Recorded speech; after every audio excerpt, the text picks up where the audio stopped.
Shalom everyone and welcome to Busisiwe Baruch in Hebrew, and my name is Abigail. We continue with the series entitled A Relationship Between the Master and a Servant. In today's teaching, we'll be looking at as a servant, are you prepared to do that which looks foolishness to yourself? And not only to yourself, but to others as well.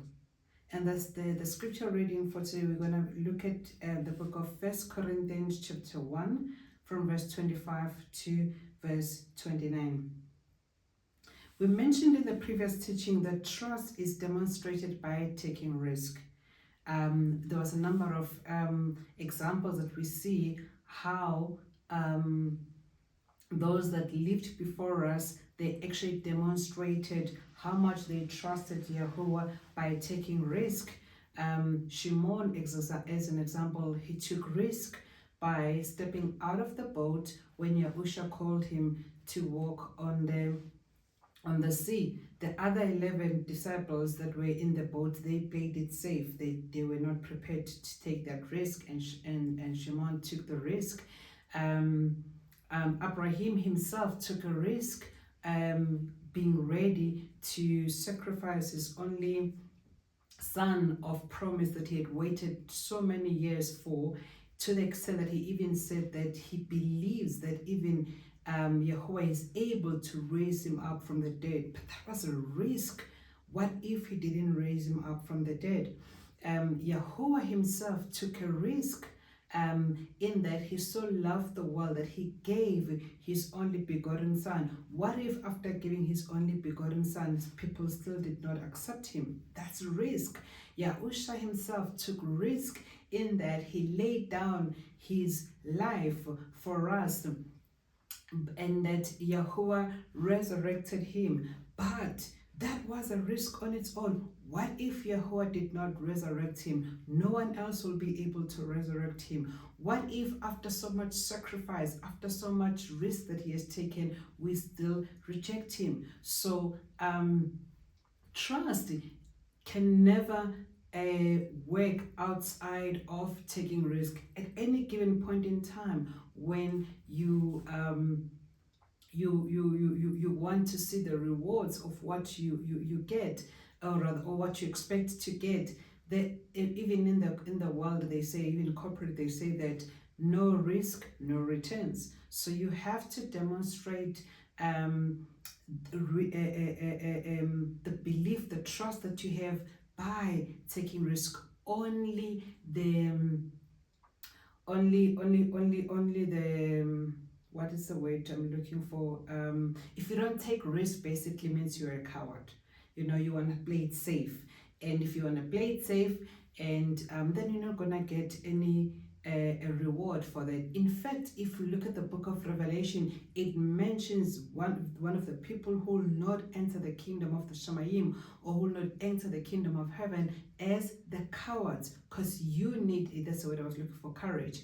For you to serve Yahuah, you need courage. You need to be bold. You need to be strong, because there will always be opposition in the path that we walk in the belief. Some of the Hasatan will always test to see, do you truly believe? Do you truly trust him? Let's see by actions. So we went at quite length in the previous teaching as to the people that serve Yahuah. Over and over and over again, it was demonstrated by them taking risk, not playing it safe, risking their families, risking even their finances, risking their loved ones, risking everything. That's what even Yahushua said, that you need to go. He said even to the rich young ruler, go sell everything that you have and follow me. Trust that I'll be able to provide for you. That's the risk. Now, in today's teaching, we then look at another element that you need to be prepared for as a servant of the Master, which is you're going to look foolish to so many people. The actions that you're going to take, they're going to look foolish. You're going to be termed like you have lost your mind. it's only fools that can do whatever XYZ that you want to do.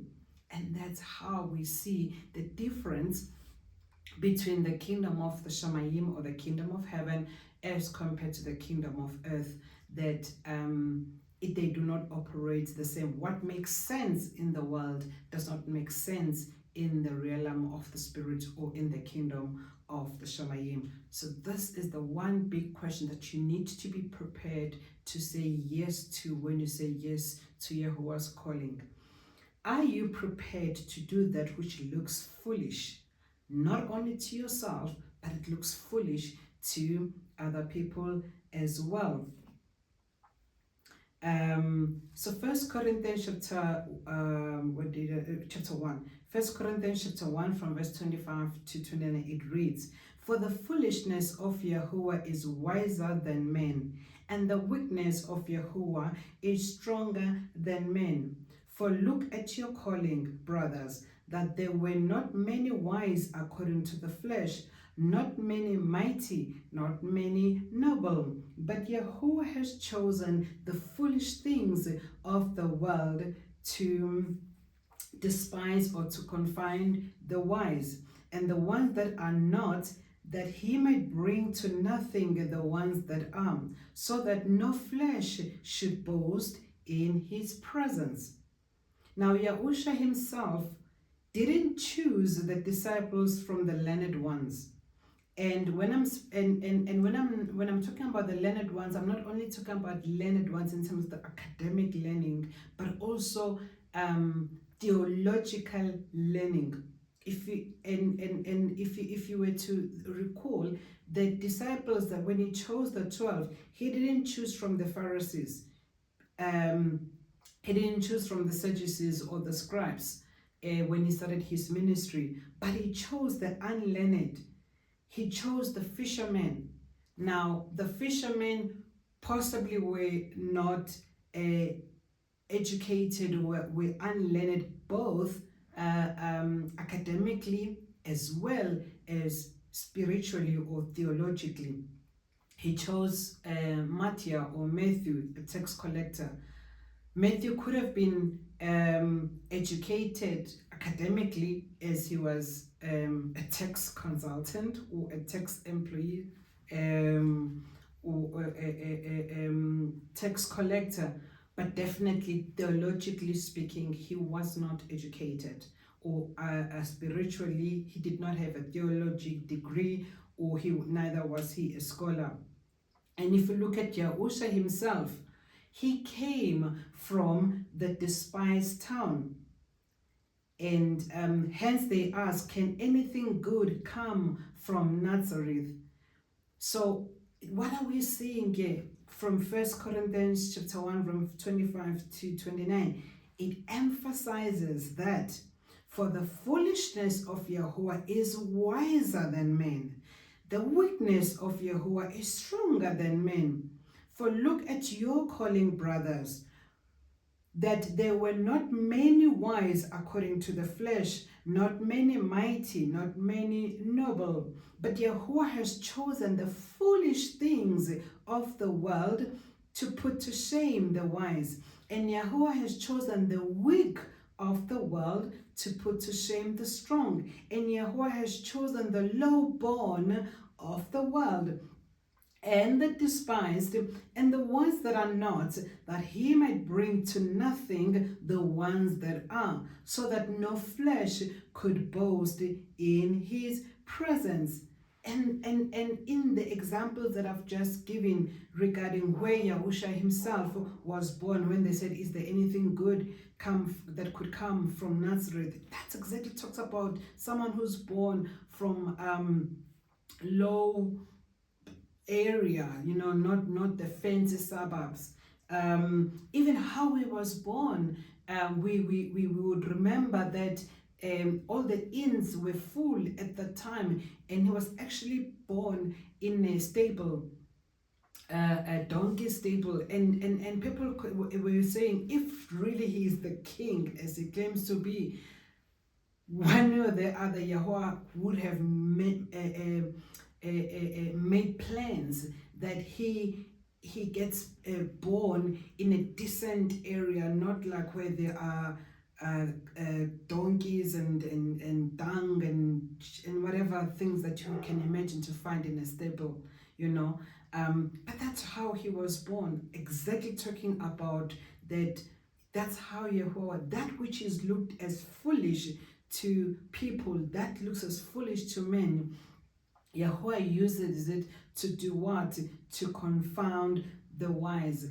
That which looks despised, he actually, so that no one can boast in their own abilities. Now let's look at another example. You would remember when Shamuel, or otherwise known as Samuel, when he had to appoint Dawood, otherwise known as king, who took over from King Shaul.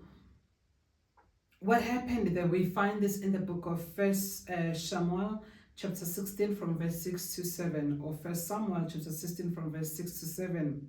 It came to be when they came that he saw Eliab and thought, the anointed one is indeed before him. But Yahuah said to Samuel, do not look at his appearance or at the height of his stature, because I have refused him. For not as man sees, for man looks at the eyes, but Yahuah looks at the heart. Samuel, even being the greatest prophet, even the word says that there's not even a single word that he prophesied, that he spoke, that did not come to pass. He missed it himself. He was looking at what we see naturally by flesh, by our eyes. And Yahuah had to warn him and said, no, do not look at his appearance. For man looks at the appearance, but I look at the heart. That which looks despised, that looks insignificant, that's what exactly Yahuah works with. We see that Dawood was the youngest of the sons of Yishai, or Jesse, and he was tendering the sheep at that time. No one expected him to be anointed. Even the prophet himself, as I've just mentioned, that he did not even, he really missed it this time around. Now, the chosen ones must never compare themselves with what is generally accepted or esteemed by men.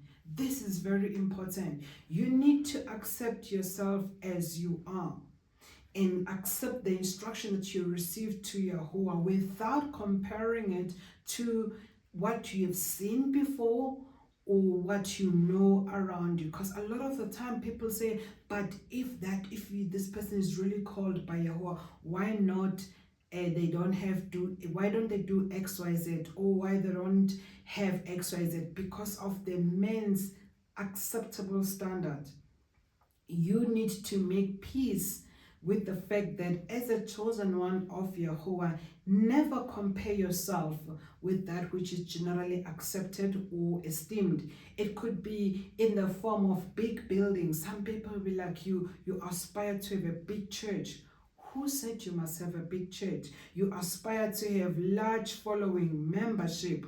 Who said that success is measured by numbers? In fact, we are not called to be successful, but we are called to be faithful.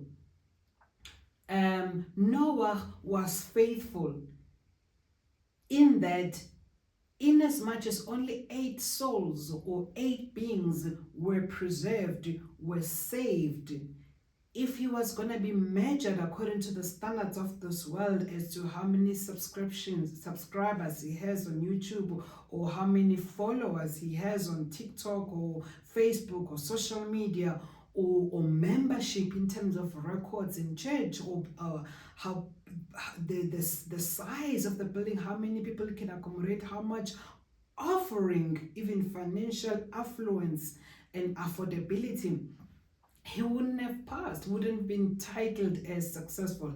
But surely we know that he was faithful, for a new generation was came after him, a new what's the word, a production, if I may use the term. More people were born from his sons, 3 sons that literally filled the earth after the first world was destroyed.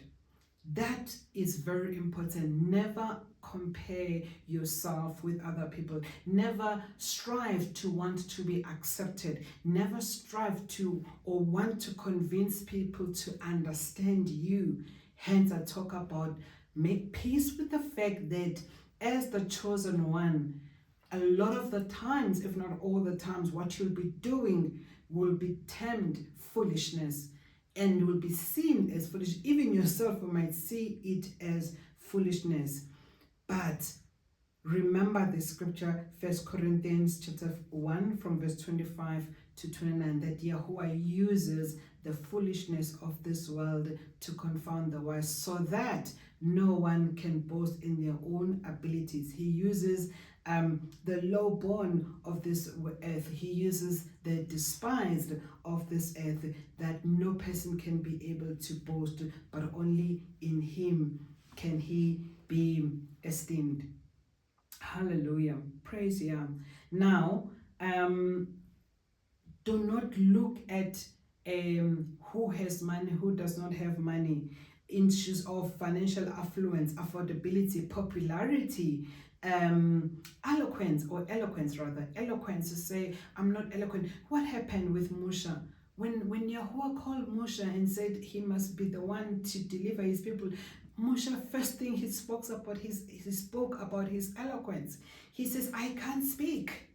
And Yahuah said, who created one's mouth? Who created one's tongue? How can you tell me that being the one who's sending you that you cannot speak? And he actually made Yahuah angry. So do not ever use anything that is measured by this world system or benchmark of this world.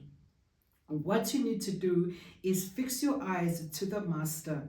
The one who has called you is able to complete the work that he began in you. He will perfect it, he will complete it, and he does not want your assistance whatsoever. He does not want your help whatsoever. In fact, at any point in time when you try to help him, he will frustrate those plans of you trying to help him, trying to assist him, because he wants to be very clear. Whenever he's doing something, he wants to be very clear that it is him and him alone, for he deserves all the honor and esteem up to himself as a jealous Yahuah. If you think about it, if indeed he is the mighty one, why doesn't it need my help or your help? If indeed he is the creator, why does it need the help of the very thing or the very person that he created? You know, how did we help him as far as our conception was concerned? We didn't. How did we help? Even our parents had no say in that. We came out, we were in our mother's wombs for 9 months. Our parents had nothing to do with our every development that we have, even as you look at me now. My intellectual or cognitive abilities, the way I look, my mother, my father did not contribute anything. So why, when I'm now an adult, want to think that I can now help Yahuah, I can now contribute to whatever he's called me to do? Allow him to be Alua, and you being a creator or a creature. Allow him to be the master, and you being the servant. Allow him to be the shepherd, and you being a sheep. He will lead you. He will lead you to greener pastures. He will lead you beside the still waters. He will protect you. He will provide for you. And that's what he takes pleasure in doing. So, when we also, another example of a scenario where we see where Yahuah does not look at one's stature, and we also look at, sorry, in this topic we're talking about, are you prepared to do that which looks foolishness to yourself and to other people. And if we look at the scriptures, the very same king that we spoke about that was anointed, who was despised, being the lastborn of the brothers, whom even the prophet Samuel did not think that he was the one that he were to anoint. That very same person did everything, even though it was looking as if it is foolishness to other people. In this particular case, his wife, but that's how much he loved Yahuah, that he was prepared to do anything for him. And we find this in the book of 2 Samuel, or 2 Samuel chapter 6 from verse 20 to 22. 2 Samuel or 2 Samuel chapter 6 from verse 20 to 22. And Dawood returned to bless his household. Now this is the time where they'd gotten hold of the Ark of the Covenant, and he was so happy, and he was celebrating, and he was rejoicing and dancing before Yahuah.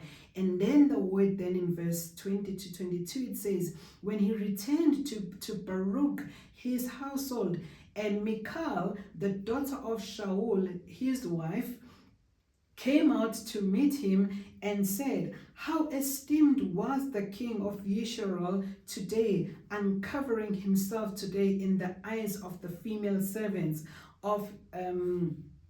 uncovering himself in the eyes of the female servants, as one of the foolish ones over the people of Yahuah, over Yisrael.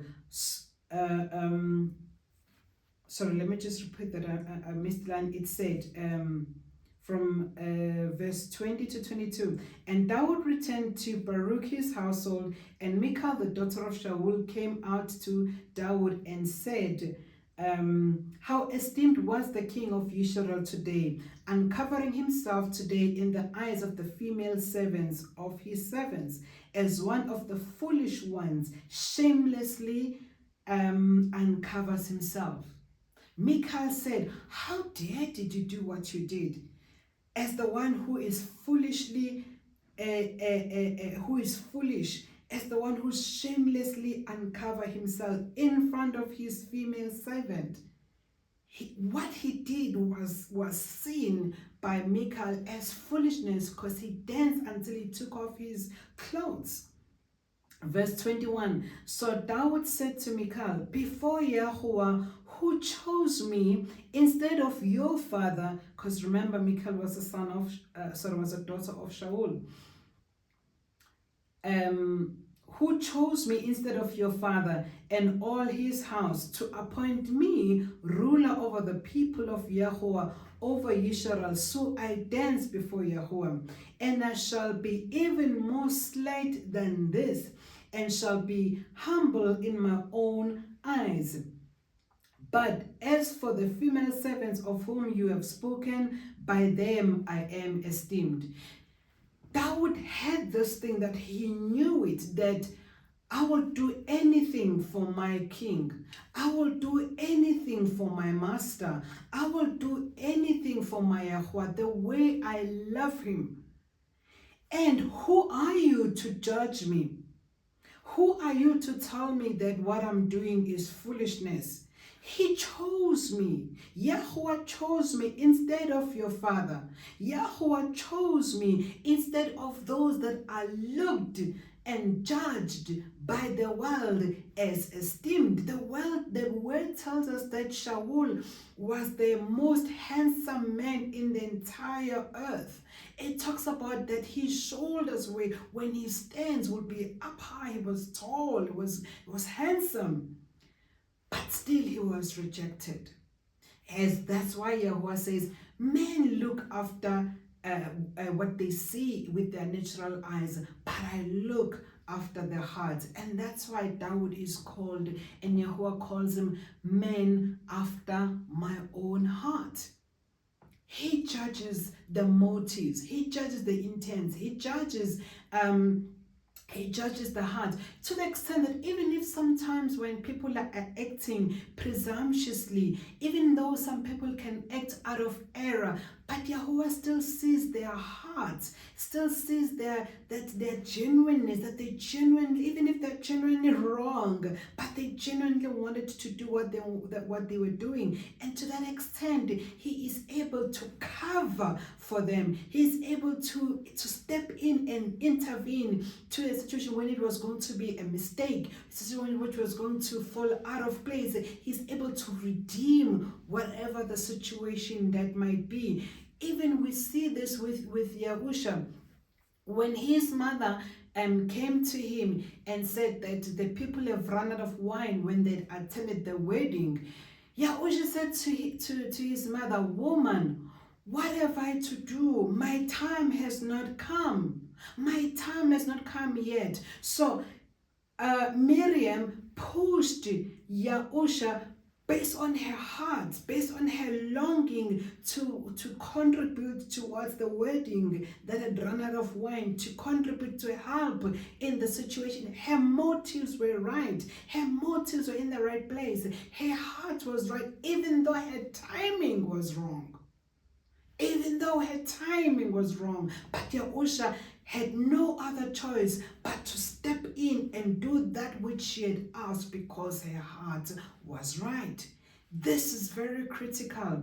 A lot of people do a lot of calculations to the extent of even missing what Yahuah has called them to do. They do a lot of reasoning. They do a lot of what if scenarios. They do a lot of what if this was the plan B. That it's all in their minds. It must all make sense in their heads. Do I have the budget for what I've been assigned by Yahuah to do? Who asked for your budget?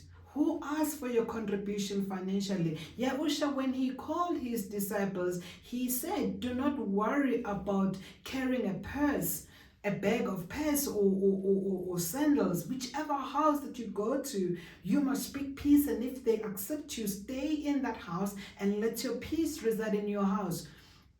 There is never a time where Yahuah, when he calls somebody, says, go raise funds before. When you've got sufficient funds, when you have sufficient money that can meet whatever expenses that you can incur, then you must go ahead. Then it is not him. Then it is your abilities. Then it is your doing. He's not part of that. Because what is the point of believing when you already have what you see? That's what the book of Hebrews tells us.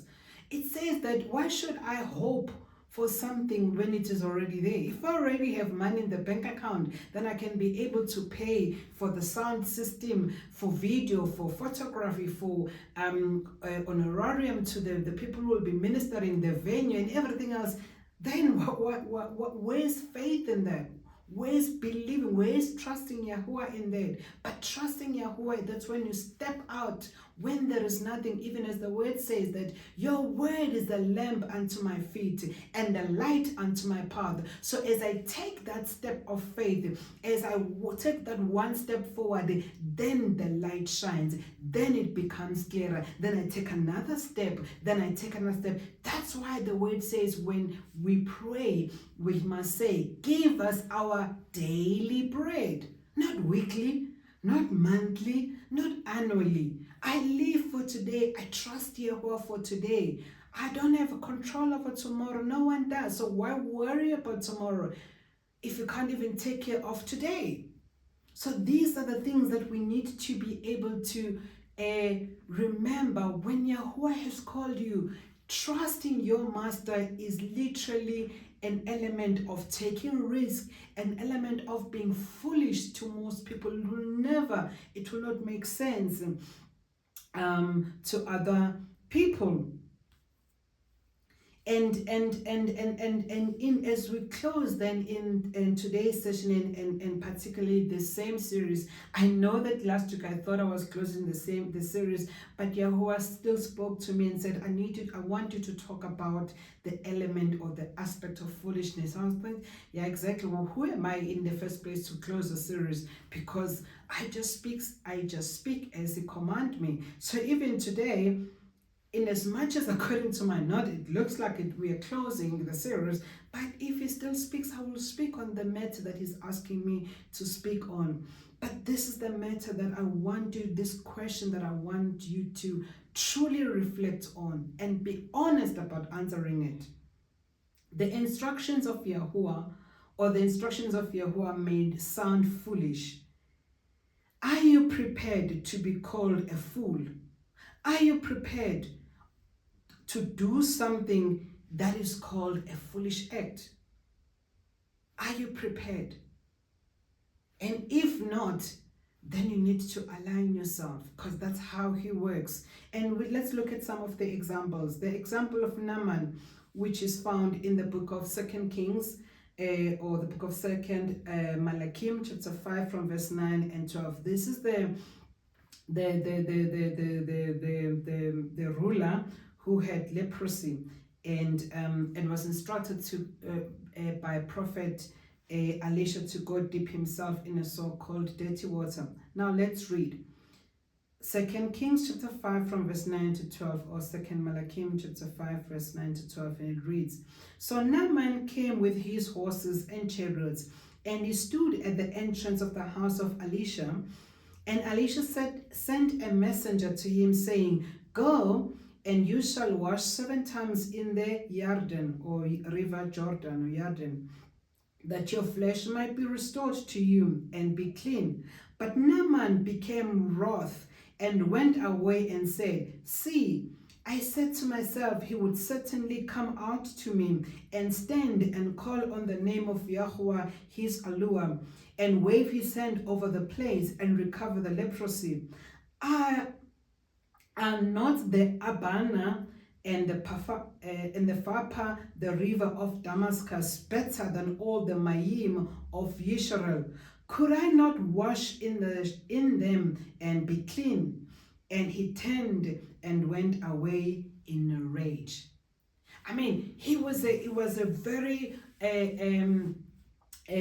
respectable captain, Naaman. He was coming with the chariots and all his entourage as they went to Elisha's place, the prophet. And Elisha did not even go out of his house to meet him, to greet him, saying that another thing that we learn, that we don't respect people based on their status in the society, and honoring them based on their status in society. Do that which Yahuah has called you to do. He did not even step out of his house. He just sent a word through his servant. He just sent the word through his servant Gehazi and said, tell him to go dip himself 7 times in the river Jordan. And it's like, what? Naaman, he says, what? He's not even coming to greet me. He's not even waving his hand and calling on the name of Yahuah, his Yahuah. Were there not many other clean rivers here in Damascus? Why must I go and dip in Jordan? And he was wroth, he was rage, he was angry. And actually the way that he turned and went away, it was his servant that says, come on now. The prophet didn't ask you really anything difficult. Just do what he asked you to do. He could have asked anything difficult for you to do, but he didn't. And when Naaman humbled himself and just went and dipped himself 7 times, as Elisha had said, he was restored, and his skin was restored even as fresh as that of a baby. But it was foolishness to Naaman. The instruction that came from Elisha, obviously coming from Yahuah, because Yahuah is the mouthpiece. Sorry, Elisha was the mouthpiece of Yahuah. So it wasn't just Elisha's words, but it was Yahuah's word that sounded foolish, and that called for a very man of high noble stature and esteem in society as the captain to do a foolish act in front of all his servants, dipping himself in a dirty river. That's how Yahuah works. But that's where the solution was. Yahuah has ways of humbling us, and that's how he operates. He says, humble yourself before him and he will lift you up. He hates pride. He hates arrogance. He hates self-sufficiency, that I can do this. by myself. I don't need any person. I don't need Yahuah. It's like you're making yourself the mighty one then, you know. He wants us to rely and to trust on him in every matter, small and big. Just even our breath depends on him. Everything comes from him. Another example where we see an act that could be termed foolishness to everyone else is found in the book of 1 Malachi chapter 17 verse 12, or 1 Kings chapter 17 verse 12, which refers to Aaliyah and the widow. So after Yahuah had commanded Aaliyah, otherwise known as Elijah, to go to this particular place where this widow was going to take care of him after the brood had run dry where he was.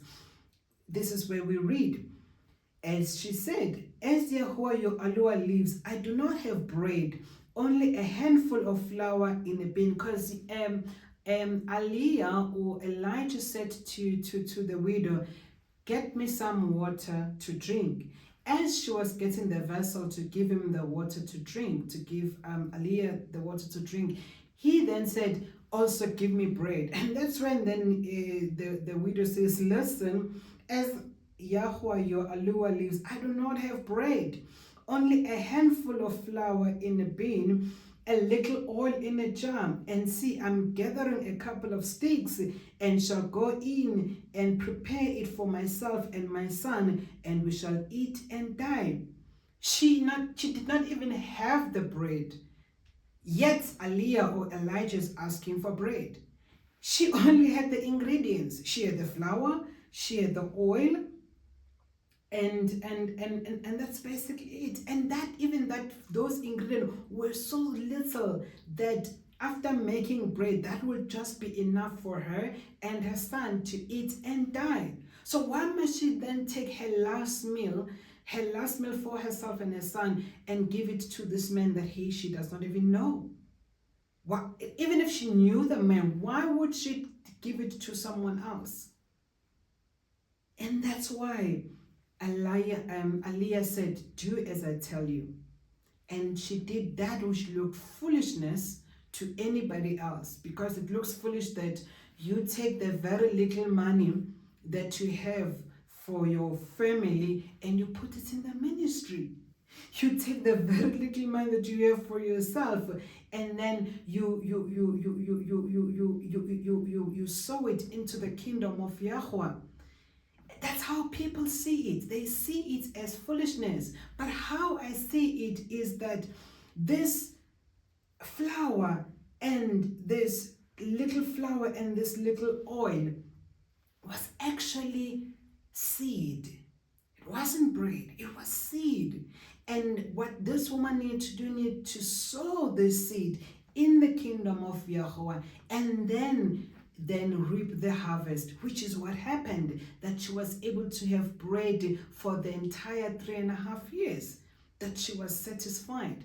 But if she had eaten that last flour, or rather if she had used those seed being the last flour and jam, truly, as per her words, after eating that, there would be no other meal to eat. They were going to die. This is what he's talking about, serving Yahuah. Yes, you might be having 5,000 rand now.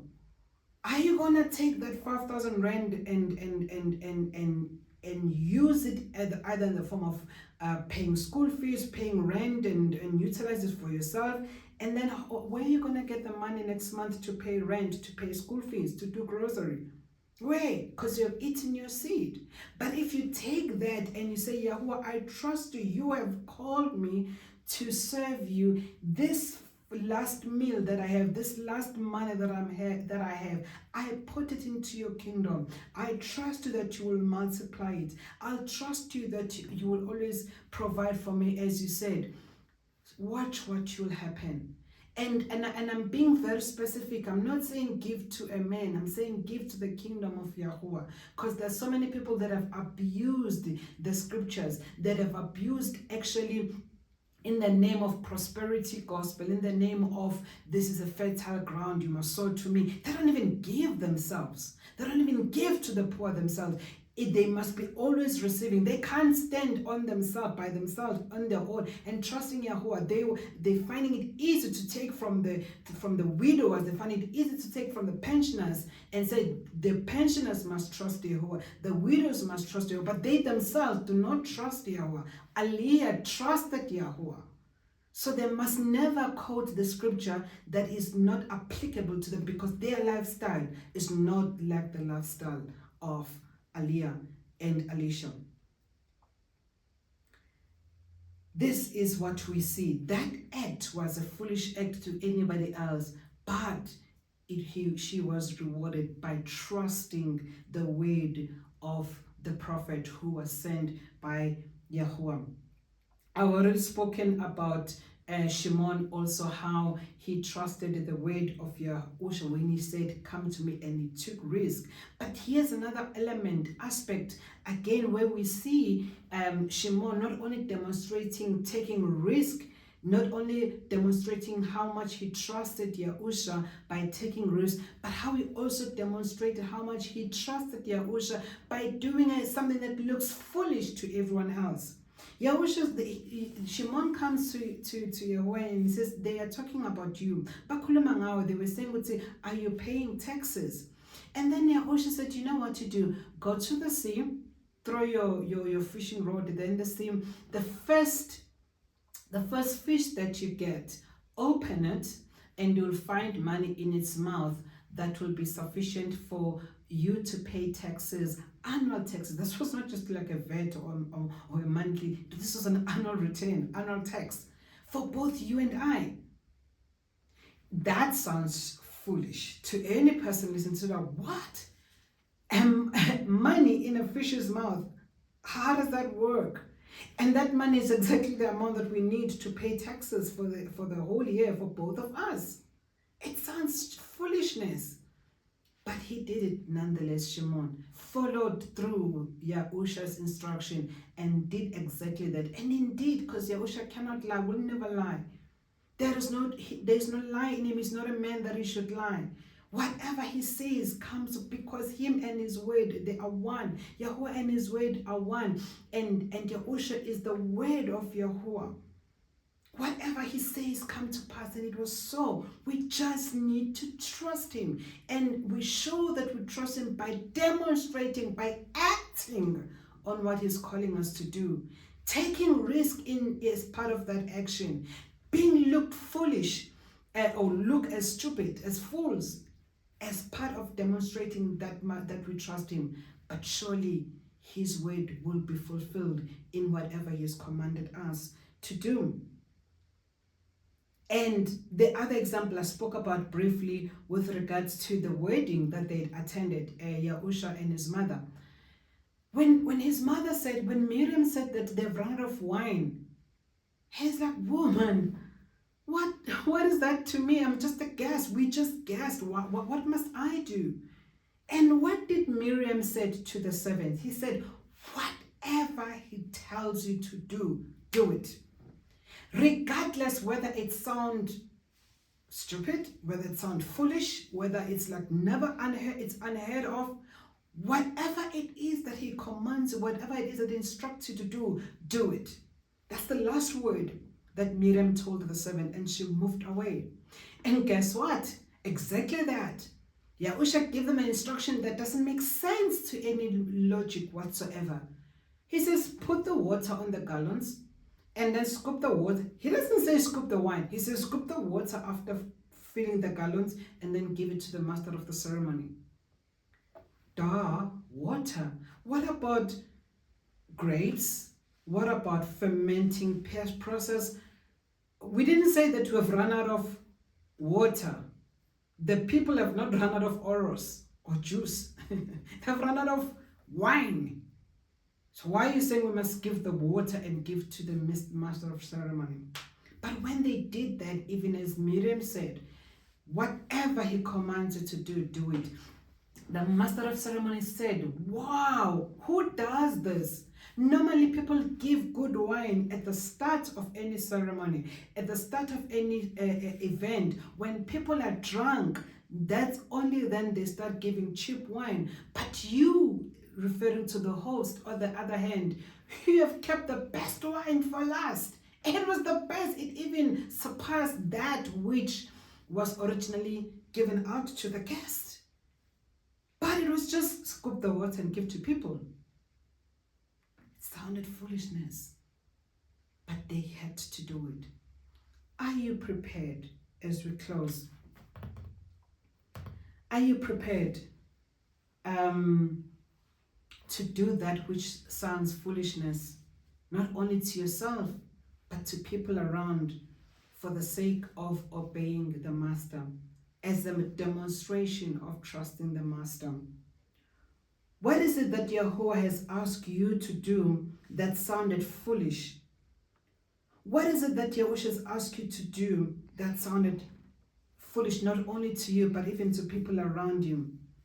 Remember, whatever it is that He commands you to do, whatever, do it. The kingdom of the Shamayim, or the kingdom of heaven, doesn't operate as the kingdom of this world. Hence, Yahuah has chosen the foolish things of the world to put to shame the wise. Even if it means I'm undignified, even if people laugh at me, even if people say what you're doing is unheard of, those people didn't call me. In fact, before even the calling, those people did not create me. If my Creator, the one who made me, the one who knew my days before even a single day came to being, the one who knows my entire path before I caught that first breath, the one who knew me before I was even conceived in my mother's womb and set me apart for the assignment that He's called me to do. Even if it sounds foolishness, I will do it for Him. And I want to encourage you out there, never to be focusing on people. Those people, they have their own path. Those people, they will, each and every one of us, we will stand alone and account for that which was entrusted to us. They have their own accounting to respond to. So why are you distracted by them? You focus on Yahushua, our princely leader, the author and the finisher of our trust. Shalom.